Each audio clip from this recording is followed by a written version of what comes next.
Hello, this is Tipped Out Gaming here today with another video. Now today we are going to be going over the Throne of Eldraine spoilers for September 12th, 2019. I did this video in a little bit of a different format, and I want you guys to tell me if you guys like this more or less than the typical format. So here, why don't we jump right into it? First, we have Arden Tacticsian. It's a 3-cost 2/3 with flying human knight. So there's a lot of things that are good about that on its own. It has flying tribal, it has human tribal, and it has knight tribal. It is double white, so that does add a little bit of difficulty to casting it in a 3-color knight stack. But then it also has the adventure Dizzying Swoop, which is a 2-cost instant, and it says tap up to 2 target creatures. I think this card is really good. I think it might find a home inside of Knight stacks. It's just a common. However, commons can be valuable, of course. I think the optional ability to tap 2 target creatures is really good. I don't know if I'd dedicate a whole card to it in a normal deck, but since you get to tap the creatures, then you get either a human knight or flyer. I think this might find a home in any of those decks because they all run white. So I think this card is very good. Next, we have Knight of the Keep. It's a 3-cost 3/2 creature, human knight. So it's a 3/2, not even a 3/3 for 3, and it has human and knight synergy. Overall, pretty lame, gonna be honest. Next, we have Deafening Silence. It's a 1-cost enchantment, and it says each player can't cast more than 1 non-creature spell each turn. So I feel like this is part of an answer to control. So you play this, assuming it doesn't get countered, so you could play this turn 1, and then your opponents can only, if they counterspell something of yours, well, now they can't play that draw spell they just did, or you can only play 1 creature, or planeswalker per turn, so this shuts down a lot, and I feel like it has a lot more strategy behind it, versus something like Rule of Law, which is an enchantment that says the same thing, but it only says each player can't cast more than 1 spell each turn, and it costs 1 more. I feel like this has a little bit more to it, because you could run this in a mono-white deck that only runs a Johnny as its only non-creature spell for some reason. I know it would run more than that, but something where it's not that important to be able to cast multiple each turn. So I feel like this has a lot more strategy to it, and it's cheaper. But yeah, I really like this card. Next, we have Into the Story. It's a 7-cost instant, and it costs 3 less to cast if your opponent has 7 or more cards in their graveyard. This is obviously inverse Threshold, which used to be an ability that said when you cast, if you have 7 or more cards in your graveyard, this extra effect happens, and so this becomes a 4-cost draw 4 cards if your opponent has 7 or more cards in their graveyard. So I could see this fitting into a lot of mill decks because, you take Ashiok, I guess he exiles it, that's not a good example, but you just take someone who mills, and then boom, really quickly you can get 7 or more cards in their graveyard. And yeah, so why don't we hop into the next one? Next, we have Reeve Soul. It's a 2-cost sorcery and says destroy target creature with power 3 or less. I think this card is kind of atrocious. I'd rather play something like Cast Down. I know that's being rotated out, but it has a limitation, and it's power 3 or less. If it was converted mana cost 3 or less, I think this might actually have a little bit more use to it. I know there are some very powerful creatures in terms of just abilities that have power less than 3, but also there are some very powerful creatures that have CMC less than 3, like a Johnny's Pride Mate. As well as it being sorcery, I think the instant this card might have a little bit of hope, but honestly, something with 3 power or less is not going to be that big of a threat, and so you might end up with a dead card in your hand, so I'm not a big fan of this card. Next, we have Lost Legion. When it enters the battlefield, scry 2. It's a 2/3 for 3, and it has Spirit and Knight as creature types. I think the fact that it has a Knight might be the only thing that saves it.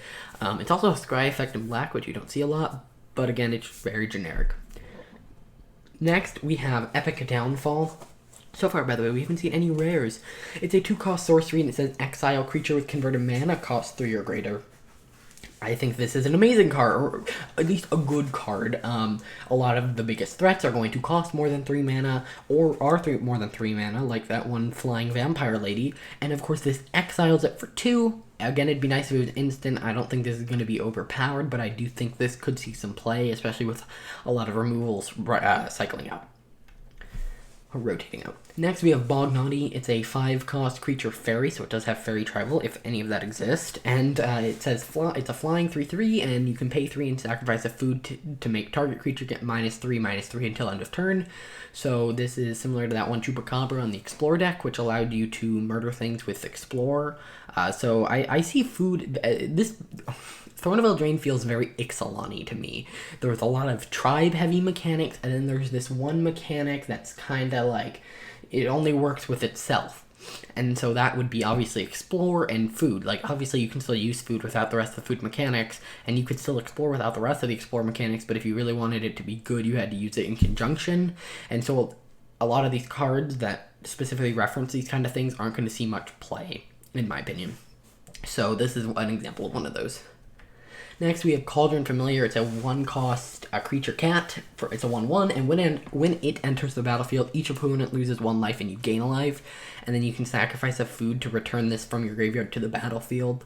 Now, this has some interesting potential with another card added, which lets you sacrifice a creature for food. And so basically, once per turn, you could make your opponent lose a life and you gain a life, and if you have anything that's like when something is sacrificed, you also get something there. And there is this really crazy like 7 or 8 card combo where, you know, this would only be a historic combo even, where you can just like infinitely do this, but I think this card would definitely go in a food deck, I think. Yeah, I think this would definitely go in one. Next, we have Sound Intrusion. Again, this is a translated card, so the name of this may not be right. What it actually does will be relatively right, but there may be 1 or 2 words that are different or missing, or maybe formatted slightly differently.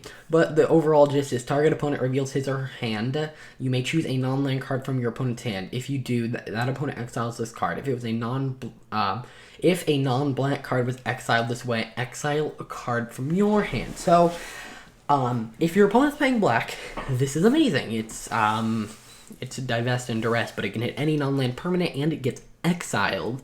However, if your opponent's not playing black, or doesn't have any black cards in their hand, you're paying 2 cards to remove a card from their hand. And if you don't know what that is, it's almost as bad as saying,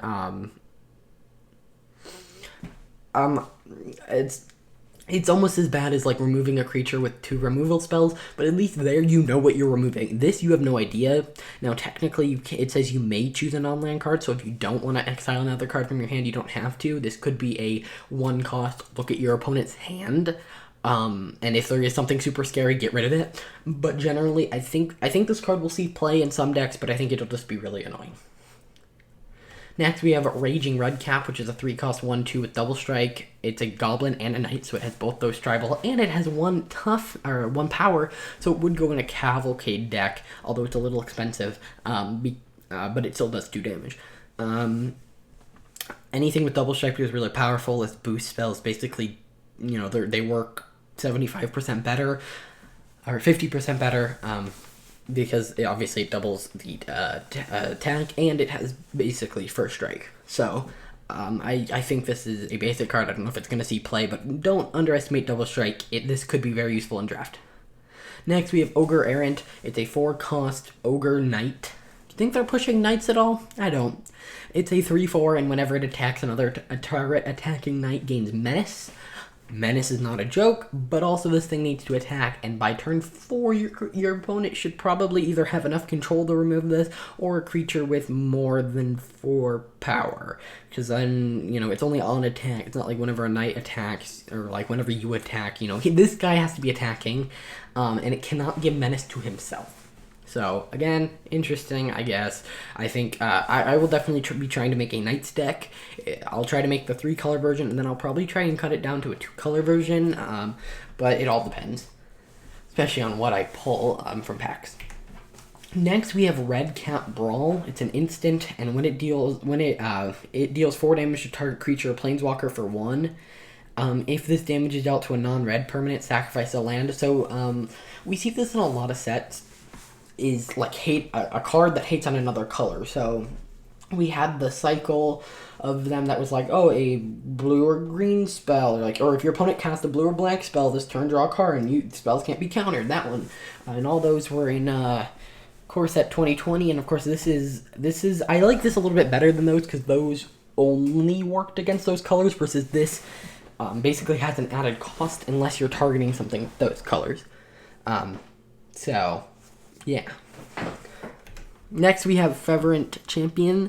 It's a 1/1 with first strike and haste for 1. That on its own is pretty good. I mean, the Fanatical Firebrand Saw Play shirt had that tap ability, which did add a lot to it, but this has some other stuff, including it being a human and a knight, and whenever it attacks, another attacking knight gets +1/+0 until end of turn, and if you try to equip it with something, it costs 3 less to equip. I think this is very powerful. I think this would definitely go in a red knights deck. I don't know if all the knights decks are going to be running red. I think black-white might be very popular, at least for now, until we get more land and color fixing. Yeah. And I think it does a lot for 1 mana. Then Mara Leaf Rider, it's a 2-cost 3/1, and you can sacrifice a food and target creature blocks him this turn. I don't know if this is going to be the best use of food. You know, based on all the other things, you could pay mana and make things die. You could gain life. You could do a lot of things with it, and I don't know if this is going to be the best use for it. I think this card might not, I don't think it'll see much play. Then we have Insatiable Appetite. It's a 2-cost instant and says you may sacrifice a food. If you do, target creature gets +5/+5 until end of turn. Otherwise, it gets +3/+3. I like this card. It doesn't say, it's not a 2-cost that says sacrifice a food. If you do, target creature gets +5/+5.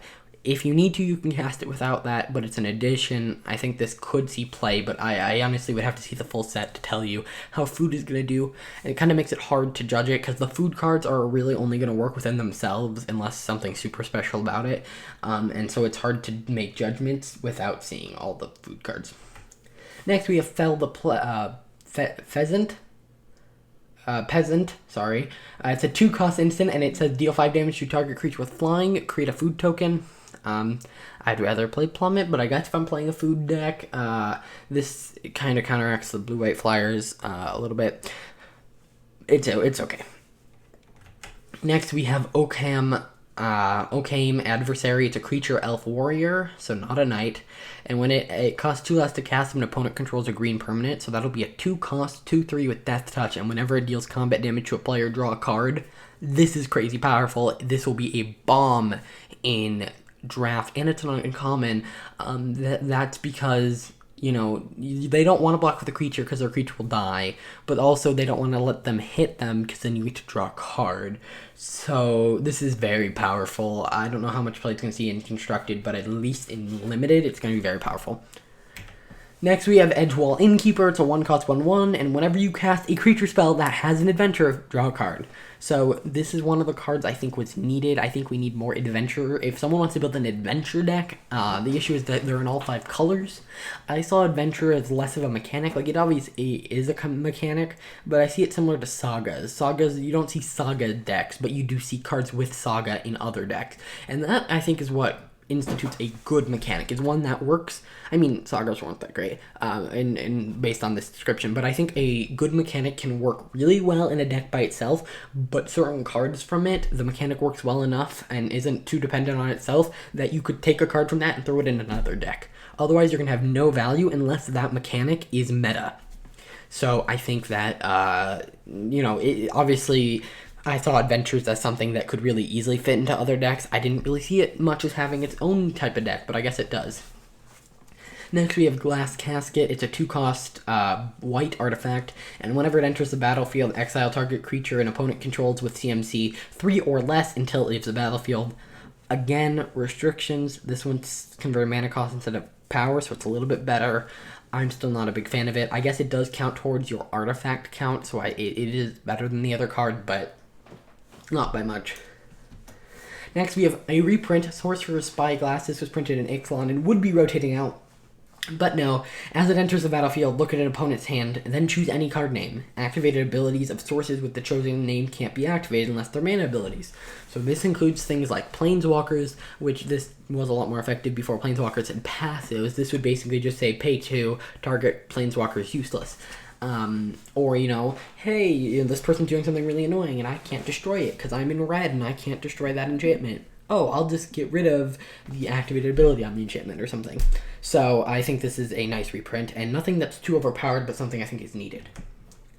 Next, we have Elite Headhunter. This is one of the cycles of knights that have dual color, or the cycle of creatures that have the dual color Ravnica mana, which is generally only found on Ravnica, so it's kind of nice to see it outside of Ravnica.